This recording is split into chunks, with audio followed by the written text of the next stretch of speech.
for performance audits, and thank you for the opportunity to make some opening remarks. The Cayman Islands government is highly dependent on information technology for management of its business and delivery of public services. It operates a large and complex computer network that stores critical and sensitive information to enable government to function. The information is a key asset for the Cayman Islands government, which needs to be managed well.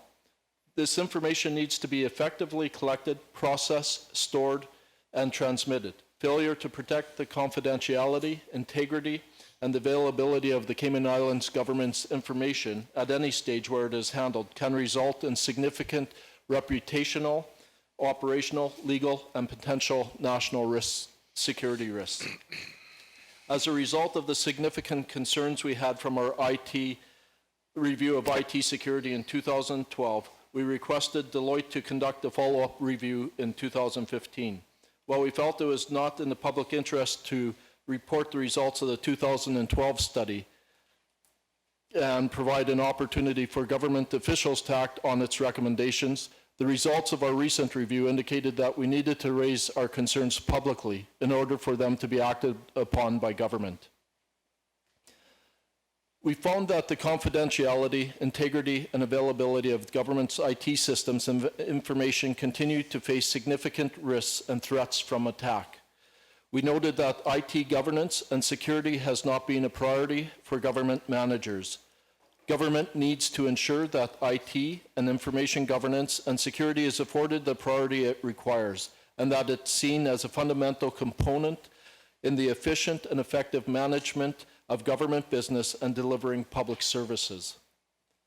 Government needs to develop a clear strategy for IT and information management, establish appropriate governance structures with accountability for IT and information security, allocate the necessary resources to implement, monitor progress, and periodically report to the Legislative Assembly on how well it is doing. I also want to highlight significant governance issues that were identified. Roles and responsibilities are not well defined for who has ownership of IT development across government, and in particular for IT and information security. There is also a lack of risk management practices in the Computer Services Department and across government when considering IT security. Thirdly, the development and acquisition of IT systems across government is not guided by a strategic plan, leading to ad hoc development purchases of IT systems. And finally, there is no overall investment plan that captures all of the IT purchases across government, which ties into government's mission in regards to IT infrastructure. In conclusion, we found that IT security is not being a priority for the government, and that is something that needs to be addressed urgently to ensure that government systems and data are protected against potential threats. With the government wanting to move to e-government and to deliver public services more efficiently, effectively, and with increased customer focus, the demand for information technology with increased functionality and availability will continue to increase within this ever-changing global environment. Therefore, it is becoming more critical that government protects its systems and data against cyber threats. Our report includes 6 recommendations that, if properly implemented, should address our concerns and help protect the Cayman Islands government IT systems and information in the future. Thank you. Thank you. Mr. Howell, you have accepted the 6 recommendations of the Auditor General, and you propose implementation schedule. Can you tell us, one, whether you're getting the resources that you need to implement this stuff, and how far have we progressed since this report was done?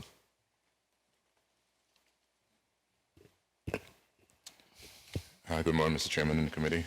Wesley Howell, Acting Chief Officer for the Ministry of Home Affairs. Mr. Chairman, we've made solid progress on the recommendations. In addition to the summary report, there were actually detailed technical recommendations and issues to be sorted, and those have been very vigorously attacked by the computer services team. And actually before the report went public, a large percentage of those issues were already sorted. In terms of the recommendations, we've made progress on all of them. Some are more advanced than others. In terms of some of the timelines given initially, they were done based on best estimate at the time. We've initiated several other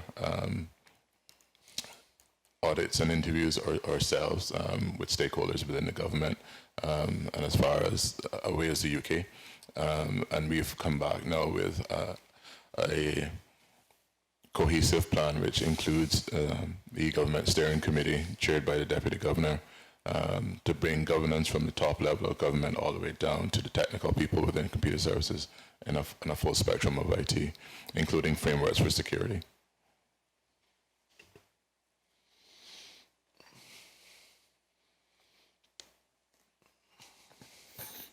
So you're confident that you are meeting your targets, like some of these things say you could do certain things in 2 months. One, you will be started between November 2015 and February 2016. Those months are largely behind us. Are those all commenced and making progress? Page 15 and page 13 of the report and 14, all of them, you gave a timeline. And you expressing confidence that you are sticking to that timeline, or you're ahead of the timeline, or you're behind the timeline, or?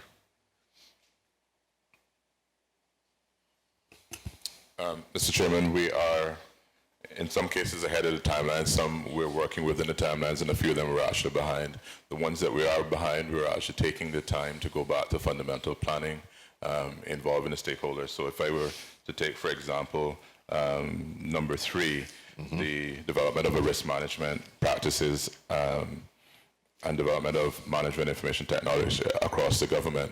That is one that involves a certain aspect from within computer services, but when you talk across the government, that involves other government departments, other stakeholders, including ministers and cabinet and other chief officers. So in regards to the computer services internal processes, they've made several steps towards that within their own department, and we were also embarked on the government-wide framework through our work and collaboration with the government steering committee actually it's more than just government, it's a national framework for cybersecurity and IT risk management. And all of the hardware or lack thereof issues have been addressed, and you're getting the resources to do that? Mr. Chairman, thank you for allowing me to speak on that particular aspect. So in terms of resources, I know in the opening statement, the Acting Auditor General raised the issue that the government is highly dependent on IT services for its function. The Computer Services Department had a budget of 11.98 million in 2008-2009. That declined 9-10 to 9.15 million, 10-11 to 7.84 million, 11-12 to 6.2 million, 12-13 to 6.88 million, 13-14 to 6.46 million, and then started to climb back up in 14-15, 6.57, 15-16, 6.91.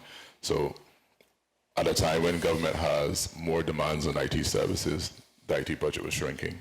The challenges were and still remain for computer services to balance the need for delivering services to government, balancing equipment replacement, and balancing IT security. So we have invested significantly in the hardware replacement, in the upgrade of software to stabilize where we are, but there's still work to be done. In the upcoming budget, there are still budget allocations for some of the high priority, medium priority hardware and software replacements that will go forward. But resourcing has been and continues to be a struggle for us, sir. Is any of that decline in your budget attributable to the fact that the year before you invested in hardware, for instance, which you didn't need to do the next year, or is that simply a reflection of the government financial position and cutbacks in government? Thank you, Mr. Chairman. Those expenditures are actually only on the recurrent side. And if you apply depreciation expense, that the actual money is left over to spend on resourcing, including IT security staff, analysts to talk about business processes, those sorts of things, those have all been strained. So the department went through several years where there was no IT security officer at all assigned to any of the security for government. That's been reversed within the last 3 years, and we actually have those resources now. We could do more, we could do better. But no, sir, that doesn't include the capital. Was those removal of posts or not filling of posts agreed with the computer services, or was it just forced from the top? IT security has been increasing in its global awareness, and the challenge for all businesses now is actually to recruit and maintain IT security staff. So we had a natural break in service when a contract came to an end, and the individual who was the IT security officer at the time departed, and we literally took 2 years to recruit another qualified individual to come online. So it is a combination of the salaries that we pay, the global demand for IT security persons certified with CISPA certification.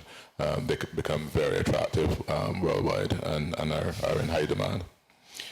As what attempts have been made during that 2-year hiatus, so to speak, to try and train one of your Caymanian staff and that special expertise? There are several staff members who took up the slack in that area.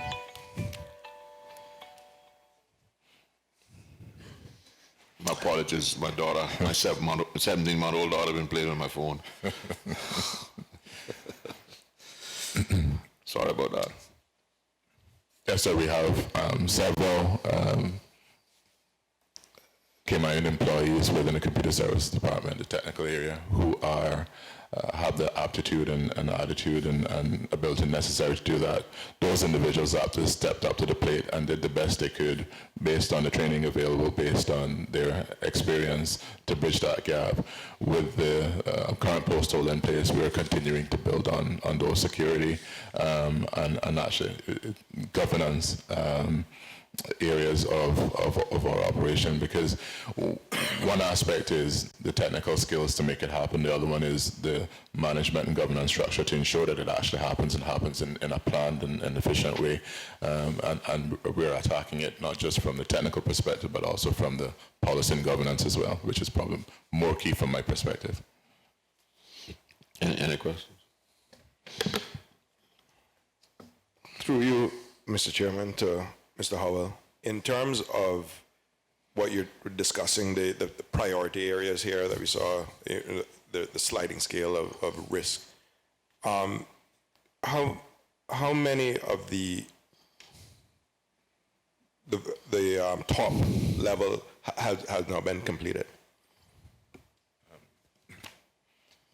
I'll ask the interim director for The high risk ones I'm talking. Absolutely, I'll ask the interim director from Computer Services just to cover the high risk. Okay. Ismails, interim director of CSD.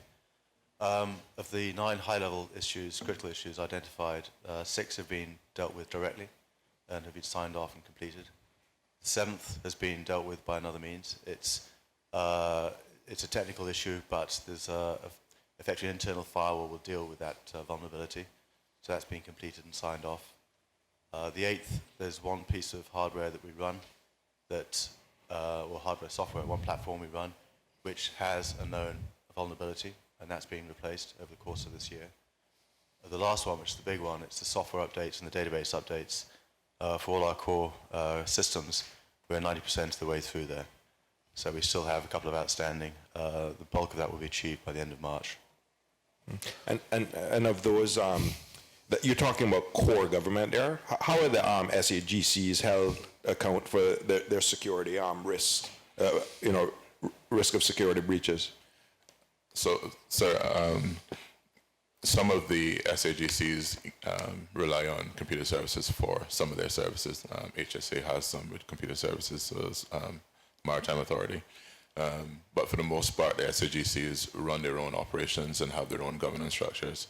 When I spoke earlier about our work with the e-government steering committee and also the ICTA, the approach there is to engage the SAGCs from an area of IT security, IT governance, and shared economies of scale, shared best practices to build a national framework. And that's precisely where we're going, particularly when we are interconnected with some of the SAGCs. Their issues are our issues and vice versa.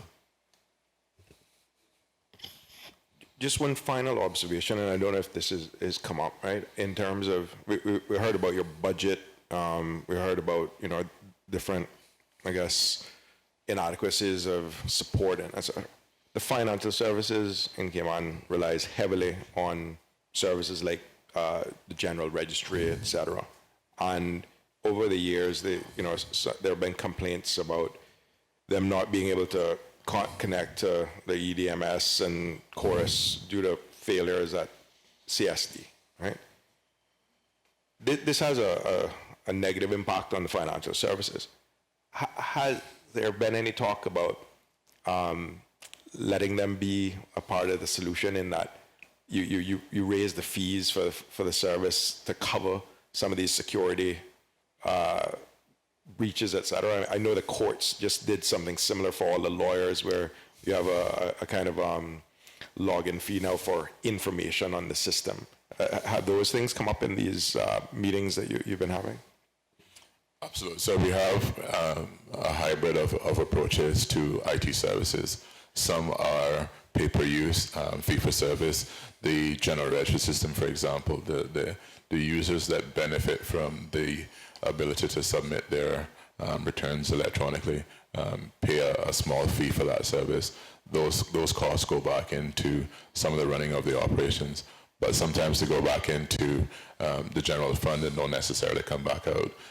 On the capital side, there's a similar challenge where we're paying in depreciation expense, but when it comes time for asset replacement, we then line up in the queue for capital funding priorities, and it doesn't always come across as a high priority when it's fixing something that may have a risk associated as it is when you're weighing that with delivering a brand new service which the country is demanding for. So in that short summary, you can see some of the demands that come with trying to balance not only within the computer services department the limited resources, but when we go to bat at budget time for a slice of the pie. But isn't when you're introducing a new service, such as what Mr. Conley talked about for the lawyers, don't you, as part of your business plan to introduce that service, cost it out and ensure that the fee that you're charging is going to cover the investment that government is going to make on it, even if you don't recover it all on the first fee? Or you should have a program where you recover the total investment within 2 years, 3 years, or whatever. So in that area, sir, most of those services, the business side of that is driven by the individual departments and hadn't been driven from an IT perspective. And in truth and in fact, the business ought to drive the IT. The bit that computer services plays a role in is the framework for ensuring that IT services match the business delivery and satisfy the security and governance infrastructure needs. But it's been a mixed bag. There are departments and agencies that essentially partner with computer services from the inception of a desired outcome. There's discussions on best practices, best business processes around that, whether or not it makes sense. It's going to save time and money within the government, or it's going to add to revenue, but not always. And there are cases where individual departments with their own individual budgets will go out and procure entire systems, hardware and software included, with no interaction with computer services. And answering Mr. Connolly, you indicated that you only have oversight of the security systems and the computer systems with some of the SAGs and the government-owned companies. Why don't you have complete oversight? And who is ensuring that these companies that you don't have oversight over has any security at all? Are you leaving that simply up to the individual SAG, and don't you go in and do periodic audits of their security system to determine whether they're up to government standard or not? Or? Of course, of course. Mr. Chairman, that's our ideal position where there'll be some. But yes, I agree. The question I'm asking is why aren't you there? Yeah, there is no ambit now for computer services, which is an internal facing department, to have oversight of a SAGC, which is run by their board of directors. However, the e-government steering committee has a mandate to look at e-government issues, including security, across the SAGCs.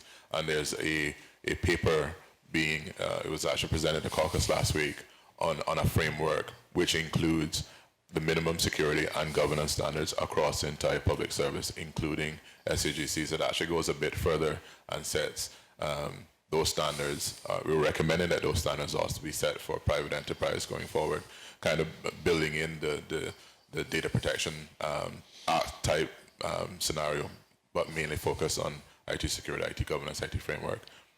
But when we set up computer services in the 80s, it was my understanding as a part of the government at the time that computer services was specifically being set up to cover all government agencies and all the government. From whence did we depart from that? And why are you allowing statutory authorities and government-owned companies to operate independent of you if you were to centralize this function? I think it's, in my view, it's an abrogation of your responsibility to simply say, well, their board of directors have decided. No. Your government is a shareholder. And it's a risk to central government. And your core function, as I understood it, when we were being pushed to give resources, because I can remember quite clearly the presentation by Cheryl Gorchik that in 2 years government was going to be paperless. Whatever computer we added since added more staff and more paper, right? And they were looking for $1 million to start computer services. We're talking the late 80s, right? So has computer services made presentations to the hierarchy in government and to the board of directors of these SAGs and government-owned companies that part of your core function is to ensure that they have the necessary to security, etc. And having done that, were you turned down or told to go fly a kite or what? So sorry, I can date myself a little bit. I was actually hired by Cheryl Gorchik, so I was there from those days. Every now and again I have to give it my age, you see. The government and the service delivery entities within the government have gone through several transformations, for lack of a better word.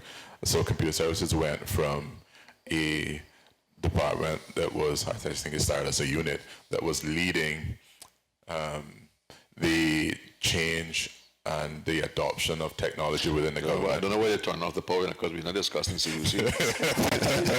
I paused. Sorry to interrupt you. So But maybe they break into our security. We have to just hold on a minute. Everything has been interrupted. You need to find out now who arranged this, Mr. Howell, right? You need to go track back to your computer system and find out what caused this. I think that one is... Okay, you can start back with that one is analog, it's off the grid. So I was discussing the fact that when computer services as a unit was brainchild, it was driving the adoption of technology. We went from that into the first round of big government reengineering, where we went for a build back system where computer services deliver the services and they charge government departments for their portion. That devolved into a shared service, but the funding still remained within the departments and the ministries and the SGCs. Once the central funding function went out the window, out went the control as well. Because when you have a department and a ministry that then comes to a house such as the LA and defends their budget and say what they're going to do with their infrastructure and their money, it's very difficult to then rein them back in after that's done to say, you must do it along these lines. So what we're actually proposing through the government steering committee and the national IT framework is literally that. So if you're going to spend IT funding anywhere within the public service, you must first bring your business case, your belts and braces approach to how you're going to build it. What are the objectives? What are the deliverables? What are the risks? How does this interact with the rest of the government? We must ensure that that's going forward. But what we have now, sir, is a collection of silos, and it would be near impossible for the interim director of CSD, who is struggling with his own resource, to go over to an SAGC or government-owned company like Cayman Airways and say, listen, I'm taking over your IT, and you will follow these standards, yeah? Yeah, I'm not suggesting that you take it over, but I'm suggesting that I think you, by the mere fact that you are the central government computer department, that you have a responsibility to check occasionally to make sure that the IT systems that they are putting in place are up to a certain minimum standard of security and whatnot. But I don't necessarily think that it is necessary for you to have control of when they're getting it. Yeah. But somewhere along the line, you need to have the authority. And I am suggesting that I believe you do. And I'm suggesting that I think you need to exercise that authority even if you don't have it, right? Because one of the things that is happening, and it seems that these SAGs and government-owned companies have become entities under their own, and everybody has taken a hands off, and now we're leaving them alone, and, hope that everything goes well. And I think that we have to have oversight by people like you.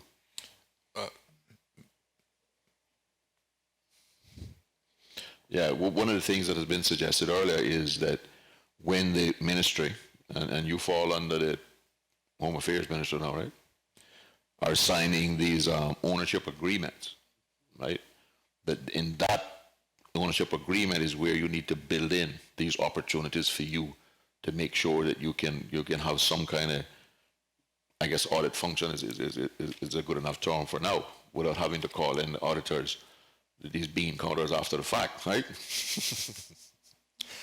Mr. Chairman, if I may, sir, I welcome those comments, and I can say that the baseline security framework that we're recommending to Cabinet will establish the minimum security requirements across the public service. We then will have partners such as the internal audit team who look at audits primarily around financial controls, but they also have IT security function as well, and the Auditor General's Office to assist with ensuring that those standards are followed going forward. But based on the current budget, so I think at this point, Computer Services has a challenge just to balance the resources, and to look wider for a wider remit would be very difficult at this time.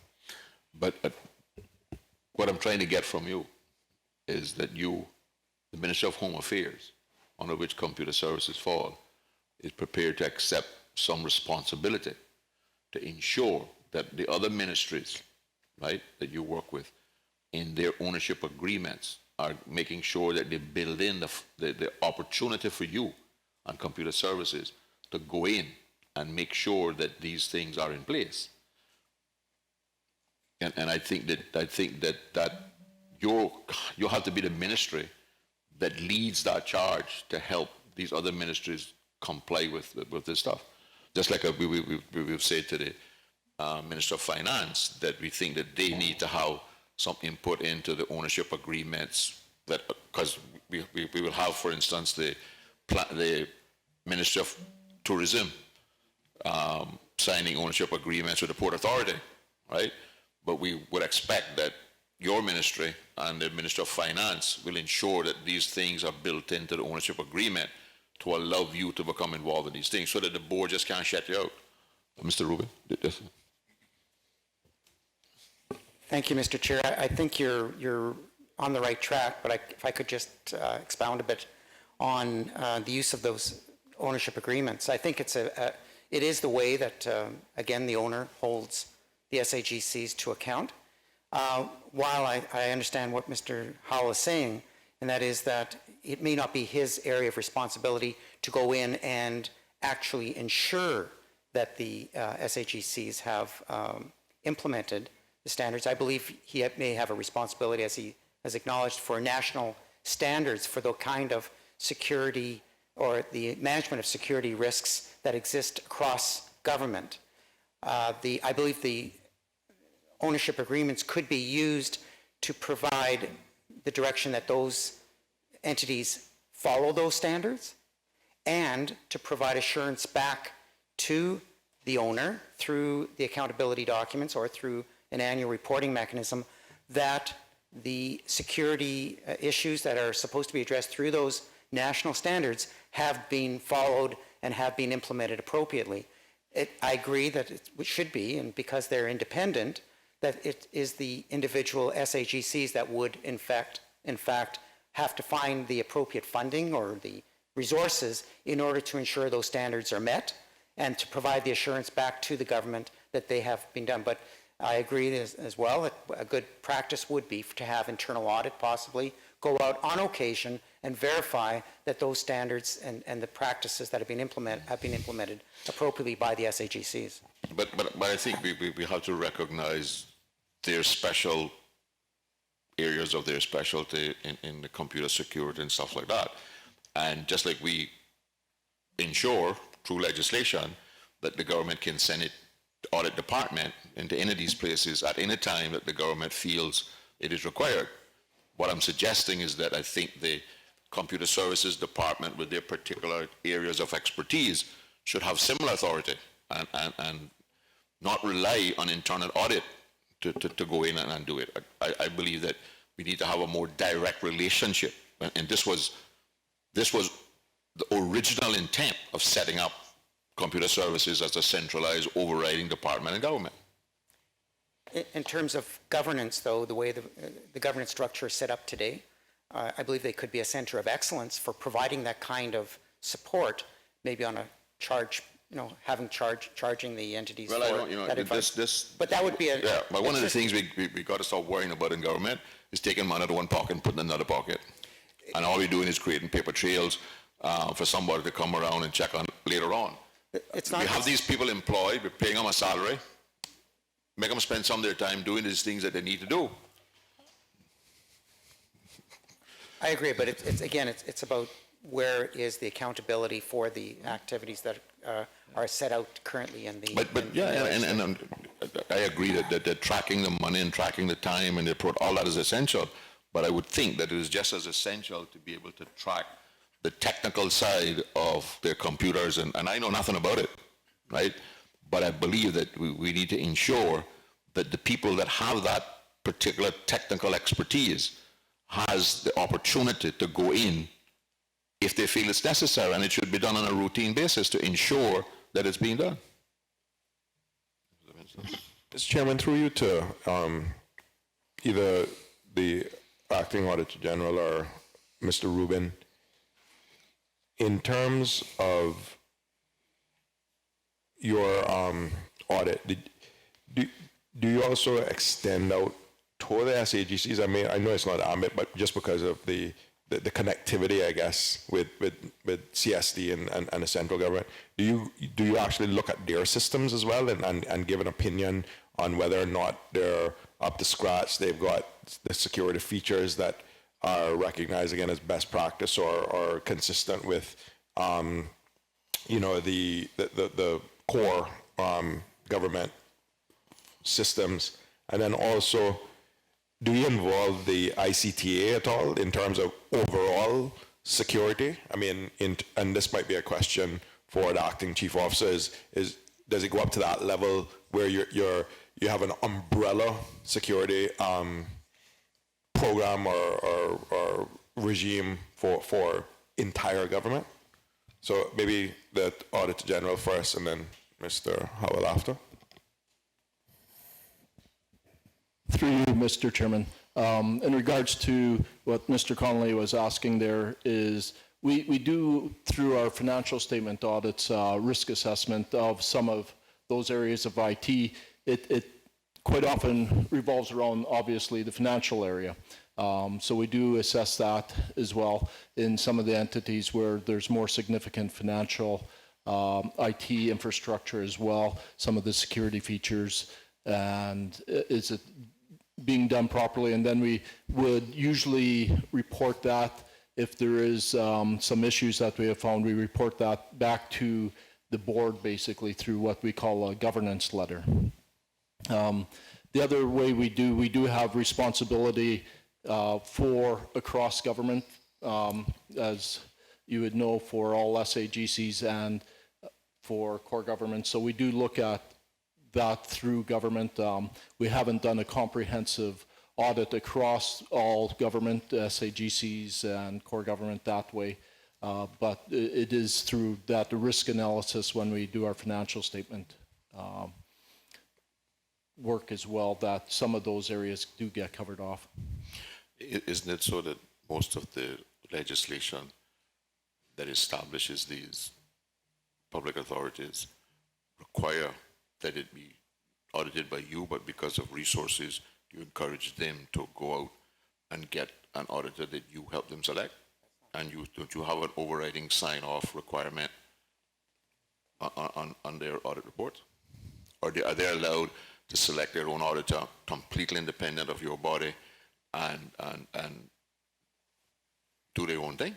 No, when selecting the auditors for the SAGCs, we work in conjunction with the entity, but it's basically through a tendering process that we go through now, which feeds up through Central Tenders Committee due to dollar size. But most of the, if my memory serves me correct, most of the legislation in the past identified the Auditor General as the auditor, but because of resources in your department, it has evolved into them selecting a private audit firm to audit them, and you help them negotiate the rates and tender it and all that sorts of stuff. And don't you have overriding oversight? We into who do they have select? oversight, yes, as we do the final And sign-off. what I'm suggesting is that we need something similar to that for the IT experts in computer services. Mr. Rubin? Mr. Chair, and just in addition to the comments made by the Acting Auditor General, the Office of the Auditor General has a dual mandate. One is to provide financial assurance on the financial statements of the government, and the second part of the mandate is to provide assurance on the management frameworks through what we call performance audits. So we do have, through our legislation, through the current legislation that's embedded in the PMFL, responsibility to audit all SAGCs, both from a financial perspective and from a performance audit perspective. So that is our mandate, and we can carry out that mandate as we see fit, obviously. When we do our financial audits, as the Deputy Auditor General has said, we do a risk assessment of the financial frameworks and financial systems that exist, and if there is significant security risks, we report those to the boards. However, we also have a mandate to look at the operations and the other systems and practices in place, including the information management and the IT systems that exist in these entities. So we do have that authority.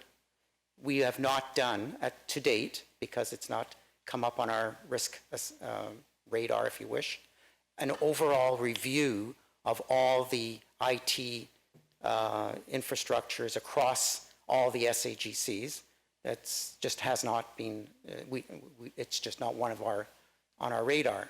However, what you're suggesting, I believe, and this again, I'm trying to help the committee understand that what you're asking in terms of a review being conducted out of the Computer Services Directorate, it would be a sort of an internal audit internal audit review.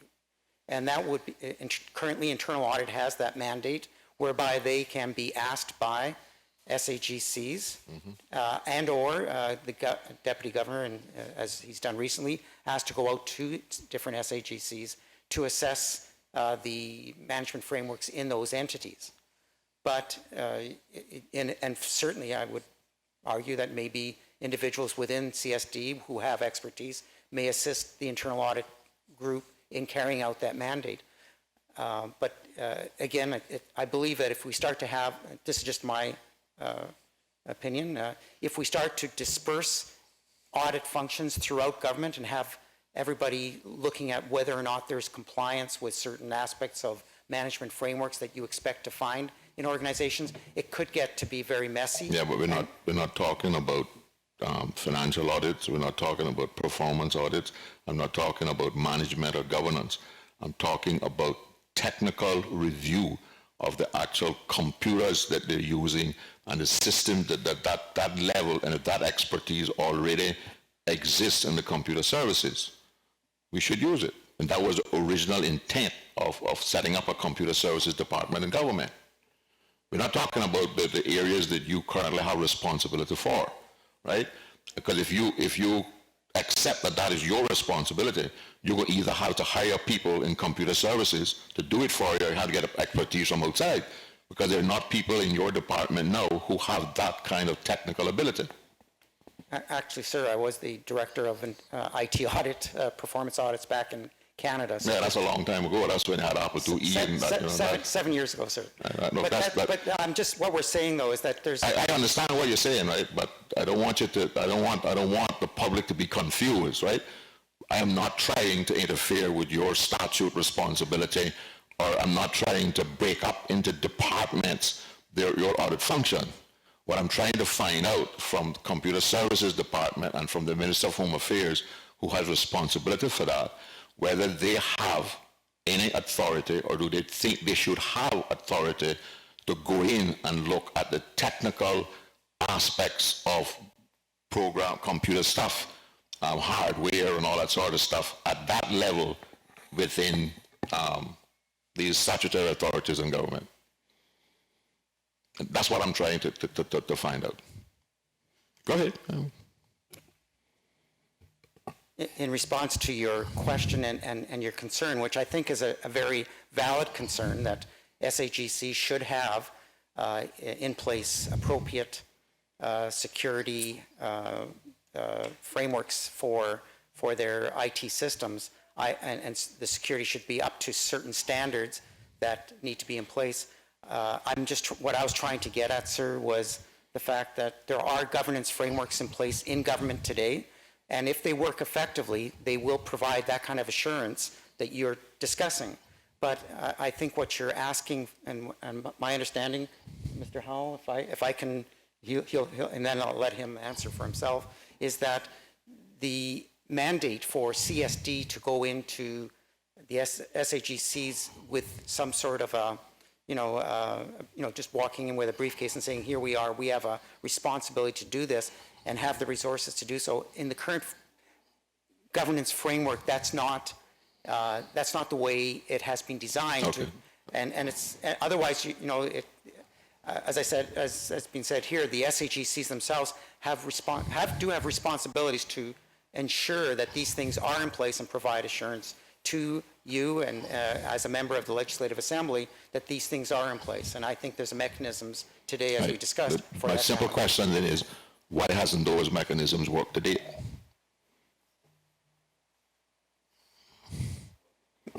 Mr. Chair, we have tried to help the Legislative Assembly in that regard by discussing in the past the kind of mechanisms that are in place. Again, I go back, I hate to repeat myself from yesterday, but those ownership agreements and the reports that are coming out of the SAGCs, if the government, central government, believes that there is requirements for these SAGCs to put in place certain and have certain expectations for their performance, to have in place, for example, adequate IT security over their systems, etc., though that is where you would put those expectations, and then you would have the assurance come back through reporting in annual reports, or more frequently, if you desire, from the SAGCs, that those particular expectations are being met and how they're being met.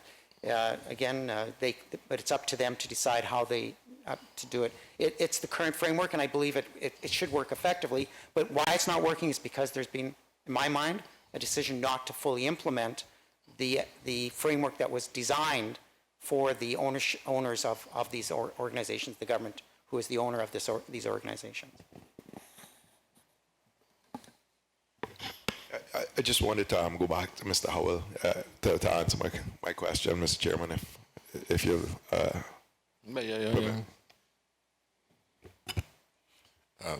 Sorry, Mr. Conlon, could you repeat your question for me, please?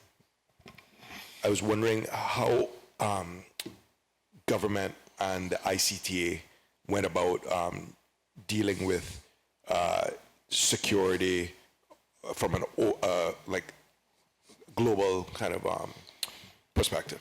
Thank you, sir. So I'll draw an analogy, and I know Mr.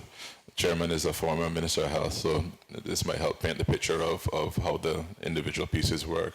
The folks within the Computer Services Department are the equivalent of Health Services Authority.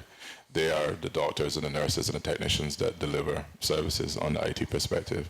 The e-government steering committee is sort of the Health Practice Commission board. They're driving policy, legislation and directives that cover not only CSD but other agencies with IT services and delivery. Sitting above that are essentially three ministries who have, I would call, sort of skin in the game. Actually, one is not a ministry, the Cabinet Office has the Director of E-Government sitting within it. His ambit is across government, civil service, and wider public service. PLAHI, who have the ICTA, have the national interest and are dealing with telecoms providers and with financial institutions on sort of that regulatory level view. And then there's Home Affairs with Computer Services, who are more of an internal facing technical service delivery. So the e-government steering committee then has this ambit that stretches across not only the internal practitioners within computer services, but the cross public service view from the director of e-government, and then combining that with the ICTA, looking at the national view of a framework for national IT security. So in that continuum is everything from the triage nurse to the persons that set policy and go forward. And literally that was the framework that was provided to caucus last week. And we hope will be before Cabinet shortly for adoption of that baseline accountability going forward. Thank you, Mr. Howell. I was just wondering if the Auditor General's office has seen that as well and has any comments on the plan going forward that he just discussed. Through you, Mr. Chairman, no, we have not seen that plan that you've started putting together, so have no comment on that. Mr. Roy? Mr. Smales, you said you're the interim director? That's right, yes. That's correct. So, and how long have you been in your role? Since October. Since October. So basically, sort of throwing in a bit of a firestorm here with dealing with these things. I know they've occurred all, before your tenure then began. But what do you see as your role in trying to address these situations and ensure that government's systems are secured? My role is twofold. It's to maintain the current operationals of CSD and make sure we're not exposed to any further risk and continue to provide value. On the secondary side, I've been asked to implement a government structure to look at IT security and also project management as well. The focus has been on the first two. We've done, quite a lot of work on the governance side. On the security side, we have been collaborative. We have dealt with the ICTA. We have dealt with the Director of E-Government and the other IT functions within government, including the SAGCs. We've met twice to discuss how we're going to address security. And there is an understanding that it's not just a CSD issue. It needs to be taken out of just the CSD domain and across government as a whole. The plan that's been put forward on the framework does cover all SAGCs, ministries, and government departments. So, if you like, I'm here for a shorter period of time, but I'm trying to make enough changes that will sustain CSD into the future and try and define what CSD's role is within government. So I think it's probably unclear at the moment, certainly within this room, and to me it's unclear as to what services we provide to government. Is it, given your limited time there, are you satisfied now there's sufficient resources and, emphasis is now being placed on this critical issue that seems to have existed for some time? Mr. Smales, would you mind lifting your mic up so that I struggle to hear you? Thank you. I would always like more resources. I understand the constraints that we face, but ideally, yes, I would like more resources to achieve this. But, Mr. Howell, I guess the question is, if the government has brought in Mr. Smeals to try and correct and put some of this stuff in place, wasn't the resource issues addressed prior to bringing them in, or since he's come in as having identified the need for new resources, what support are you getting from the government to provide him with the resources to do this? Mr. Chairman, when the ministry took over Computer Services Department in 2013, we started a program to replace assets and infrastructure and attempt to build capacity. We're still operating within the constraints which are based on incremental changes to the budget, not radical changes that we feel are necessary to bridge the gap between where we are now in terms of lowered resources and the expectation of service delivery. So no, that is something that we're struggling with. The frameworks that we're putting in place, though as are in the recommendations from the OAG, are bits of work that began before Mr. Smeals came on board and will continue on afterwards, and his role now is to drive those forward. But part of that is an awareness to the decision makers within government as to the role of IT and the importance that should be placed on IT governance and IT security. And that's something that we're trying to drive home, that it's not a computer services matter, this is a government-wide matter, it's actually a national matter, because IT incidents can affect the entire Cayman Islands, just not one department. Earlier, Mr. Conley asked you about what role, if any, the ICTA was playing. Can you expound on that a little bit as to are they involved in any way, or in order to assist with to make sure that some of the providers for government, that we have the necessary cooperation to upgrade? I mean, do we all need to go to Apple phones now because nobody can't break those, or do we know that? Actually, there's a myth on the Apple side. They have vulnerabilities too. But I can say that the director of the ICTA is a member of the government steering committee. So is the Governor General, chaired by the Deputy Governor. So there's full support there. There's work going on with the service providers, that's the telecommunications folks. There's work going on with the financial institutions, and there's discussions going on with SAGCs all through that committee and involving the ICTA. So we are attacking this on all fronts. And when I began saying some of the work is taking a bit longer than we initially said in the OAG's report, is that we've actually taken the focus back from an internal facing CSD perspective and say, well, if we're really going to do the best job at this, we need to start at a national level and come back down. So that's where we are in discussions with folks like Interpol on the policing side of IT security and those GCHQ in the UK on their best practices around national ICT security protocols and those. So those are folks that have been guiding and reviewing our plans, and the direction we're going is fully in line with the Auditor General's recommendations for adopting a framework. We want to make that a national framework for baselining public service entities and others, and then implementing that all the way down to the triage level. Mr. Roy? Mr. Hull, you mentioned a few names. Can you tell us who, for the benefit of the committee and the listening public, who is on that e-government committee? The members include a representative from General Registry, one from the Civil Aviation Authority. Mr. Smeals is as the Director of CSC is on there, myself as the Deputy Chief Officer for Home Affairs, the e-Government Steering Committee Director, Director of e-Government, and it was chaired by Mr. Suku and Mr. Manison, now chaired by Mr. Manison as the Deputy Governor.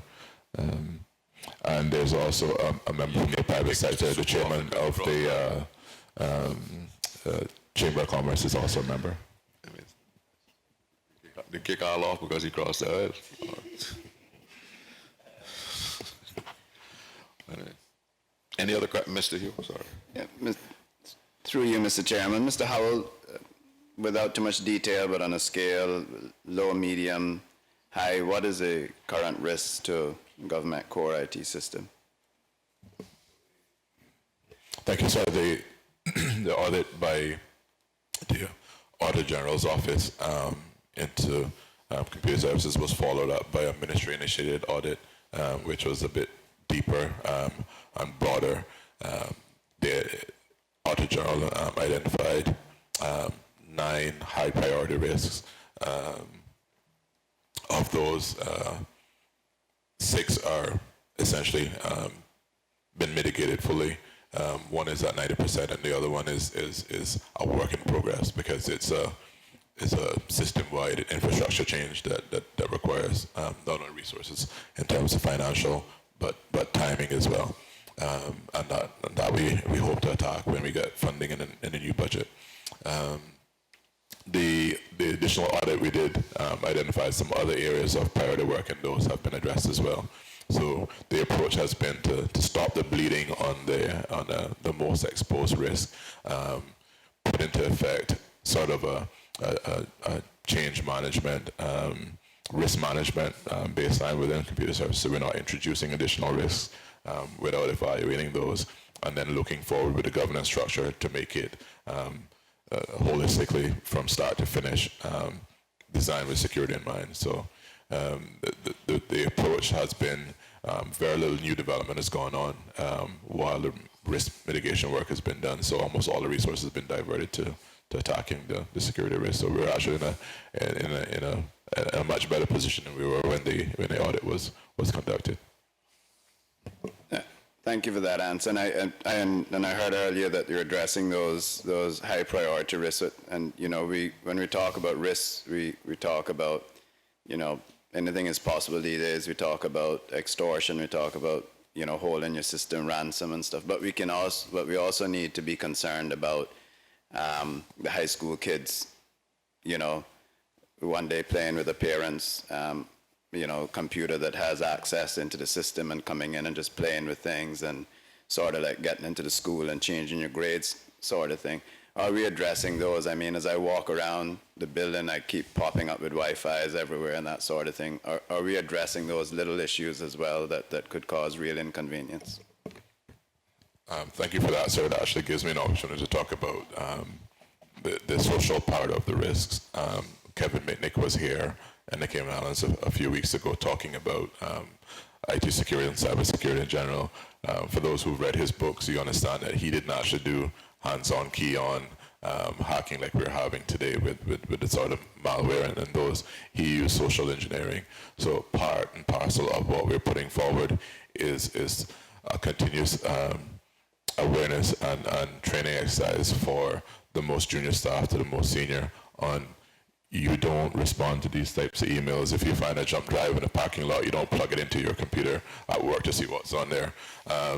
Those areas are a much wider security risk than the technical bits that we can scan and observe. So that's part and parcel of it is the people side of things. The other part is also then looking at not just the vulnerability type audits that the Auditor General Office has done, but also sort of penetration testing, which involves social and these major risks, but also vulnerability scans. So if you follow the news, there's an update for Adobe Acrobat Reader. There's an update for your iPhone every so often. Those are usually patches based on some known issue that they need to fix, otherwise somebody can use that to exploit your device. Those come out on a regular basis. So part of the mechanism that we're putting in place is a regular update to get those security patches in. But also regular scans against the system with those known vulnerabilities to say, are we exposed in any way, shape, or form for these things? And we've gotten really good traction from not only the IT within government, but from the SCGCs saying, yeah, we could all benefit from this ongoing assessment or it may not be a detailed sending a team of auditors, but it may be as simple as, contracting with an external entity to run these scans against our systems to ensure that we are doing the best job of keeping up with these ever-coming vulnerability updates. Every institution has to deal with some level of that. Thank you. And I mean, I'm not an IT. I struggle with my TV remote control, but as I walk around and from my own private businesses, as I walk around the government building, I see these Wi-Fis, and you'll actually see passwords taped onto the table. I've actually seen in my limited, I've seen persons with passwords taped on their computer or up on the board. Is there a need? Like you talked about training from the lowest staff right up, but is there just simply an awareness need? And I sit in the government caucus, and quite frankly, I don't think it is something that we are fully aware of where we are and the importance of this at this time. So I want to say, I guess it's not even a question. I think that there needs to be more of an awareness. We don't want to get out there and say, hey, we're vulnerable. But certainly within the government, I think that we could use more awareness of the situation. I totally agree with you, sir. Mr. Rubin and I were actually discussing outside before this meeting the fact that myself and quite recently the IT security officer from Computer Services have attended the Professional Development Week and gave talks year on year from things like social engineering and personal responsibility for IT security, all the way down to how do we make government more efficient and accountable from a business process perspective. So we've taken the avenues to do that and sort of umbrella, high-level discussion. But part and parcel of our plan to attack IT security and to bolster that is to continue to drive home. It's really no different than folks getting emails about a compromise to their bank account. They must log on and produce there. So as much as we sing, don't do that if you get something like that. Call your bank and deal with it through your traditional means. There are folks who still socially tweak from a well-written email that will log on and give away their bank account details, and people are able to wire transfer their money away. So that's something that we're going to have to do, not just once, but continually, and we recognize that, sir. And in an earlier answer, you indicated that Mr. Smales was brought in for a short period of time. There's obviously been some restructuring of the Computer Services Department. Have we put in place a Caymanian to understudy Mr. Smales and work with him if he's going to be there for that short period of time, or whether we have somebody in train to bring up to his level in that period of time, and it was that a consideration for the period of time for which he has been employed? Mr. Chairman, the plans for the Directorship of Computer Services, there is currently one Deputy Director for Computer Services. As an example of how the department has transitioned, at one point there were actually 3. The Ministry is conducting an open recruitment process for a post holder to come in and run the department. The current deputy has applied for that and will be considered as we go forward. But Mr. Smales is essentially been able to step in after the retirement of the outgoing director and grab the bull by the horns and essentially run forward with a lot of initiatives that we had that were time sensitive and very key to the entire government. Mr. Chairman, through you to the acting chief officer, in terms of this e-governance kind of review committee, et cetera, are you critically looking at what CSD and its role is in the overall structure as well, going, once e-government comes on board? And then can you tell us who's on that committee and how it's made up? Because I guess what I'd like to see is the assurances that all the relevant people that need to feed in from the SAGCs, from CSD, from are there, I mean, just for the public's edification? So to start at the beginning, the e-government steering committee chaired by the deputy governor has the ICTA represented, Ministry of Finance represented, Ministry of Home Affairs represented, also representation from several government departments, including General Registry, which is one of the leading online services agencies, a representative from the Civil Aviation Authority, and also from externally from the Chamber of Commerce. Computer Services is the Director of Computer Services on that committee as well. So we have, sort of an approach that the CAPSEC is there, as well. We have an approach where, from a policy perspective, the CAPSEC is there with a view across the civil service. The deputy governor chairing it gives it that level of authority to deal with matters as well, reporting into cabinet and caucus on issues that are then raised at the national importance. Below that then is a structure which there is a plan for computer services to right size it based on the available resources and what it can do, and how it slots in with the government steering committee. So there are sort of some recommendations on subcommittees to deal particularly with security, to deal with online service, to deal with interconnectivity within government. So when you want to do business, and this is a conversation you had yesterday, you don't walk in downstairs and go to 3 or 4 kiosks. You go one-stop shop and you deliver something to the government electronically, and we securely take care of it behind the scenes. So we look as on the outside as one single connected government, not multiple. But in order to get that right, we first need to get the security and the infrastructure right. So right now, the entire e-government steering committee's focus is on getting the foundational security and frameworks for governance right before we continue to build on to the outside. So I think we have full attention, full support on where we are, where we're going, and what needs to happen in the near, medium, and long term. Is there any timeline when we will actually get to some things being done through e-government? Because as I recall, this has been going on now, 4 or 5 years? And we really haven't seen anything that's put online on all that period of time. Because, and I'm just wondering if there's any, how long is this preparation going to take? The interim director of computer service and I were discussing this right before we came in. They're probably in the region of maybe 3 dozen online services within throughout the government. Different departments have different areas. I remember the deputy governor speaking yesterday about the lines on a Saturday morning at the West Bay Licensing Department.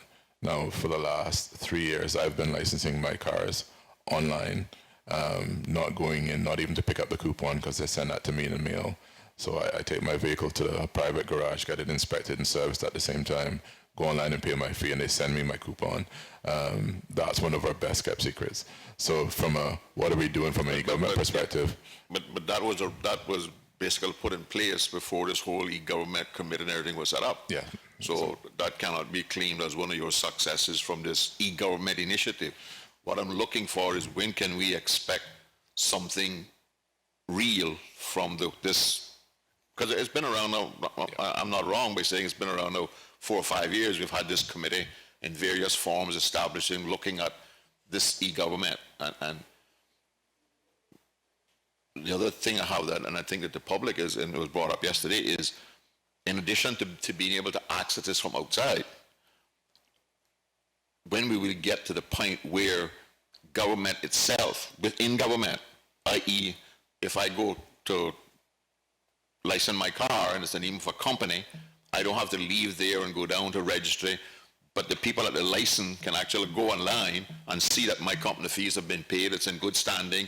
They can charge me the same $35 there, but why isn't that, has not been put in place, although we've been talking about it for 4 or 5 years? So the e-government steering committee took a conscious decision after the Auditor General's report was released and some additional follow-up with the other stakeholders and based on the other audits, to not build on additional e-services until we fix the infrastructure issues and the security issues. And the funding that was allocated for e-government pilot programs is essentially going towards the IT governance framework and some of the security fixes. So from that perspective, we hadn't started building houses, but we've been spending a lot of time clearing the land and talking to the structural engineers and getting those plans done so that when we start building, we can build very, very rapidly. Because some of this stuff here goes back to 2012. And so you can't give us a timeline as to when we're actually going to see something in place as a result of this e-government initiative. I mean, are we looking to another 18 months of clearing land? Or are we looking to 3 months of clearing land and we start a foundation for one house internally? No, sir. And again, for clarity role, the idea was not for the government steering committee to fund projects, but to act as a central conduit to make sure that the projects happened under best business practice with solid business cases, well-defined outcomes, and with risks mitigated. So that coordination is happening. Individual departments are still moving ahead, and ministries for that matter are moving ahead with their online services. So yeah, while they're not being done centrally, they're being done, the role of the government steering committee is to make sure that they're done in the right way. So the reason, you all are deliberately slowing down, for instance, the company registry from doing all the things that their system currently allows them to do until you get this security and all that sort of, even what their system can do internally with other government agencies, such as birth certificates, marriage certificates for immigration and all that sorts of stuff. Yes, sir. Some of that internal work is actually going on because in that lies the heart of the network design and some of the coordinations. Yesterday I spoke about the business process work we did on the immigration system. Doing business with immigration, you have to produce paper from 4 or 5 different government entities, some of them sharing the same database. We designed a system where even if we were handing paper over the fence behind the scenes, it would be invisible to the public on the outside. But the funding for e-government was essentially to start putting in place the couplings that would ensure that not only are we able to search one government database from another one, but we're able to then start to link them together. So you go to licensing for your company vehicle, we can check, and by the way, they'll probably run a check to make sure your pensions are in line and your insurance are in line as well, because it'll all be flagged. Because to get back to my common fears, I hear a lot of wings flapping, but I want to see some birds flying, and I think the public want to see some of the benefits of all this time and money and stuff we're investing. But I understand the backside. Mr. Chairman, if I may, sir, that has been one of the challenges for fixing security and fixing infrastructure, is that folks don't see anything happening because we're mitigating risks, and that comes a challenge because the drive has always been to implement new, not fix the old. So that's one of the things that we're having to balance, is how do we draw an acceptable risk with the desire to deliver new services with limited resources, and that is the key to where we are and where we're going. Thank you. Any other questions? Mr. Roy. My question is directed to the Auditor General through you, Mr. Chair. Auditor General, we sort of breached it earlier in some discussions we're having, but in this committee. But in terms of your financial statements, audits of government entities, what comfort should the committee or could the committee take from your audit work of financial statements that in terms of the integrity and of the IT environment that might exist? In other words, if you gave an unqualified opinion, does that mean everything is hunky-dory in IT?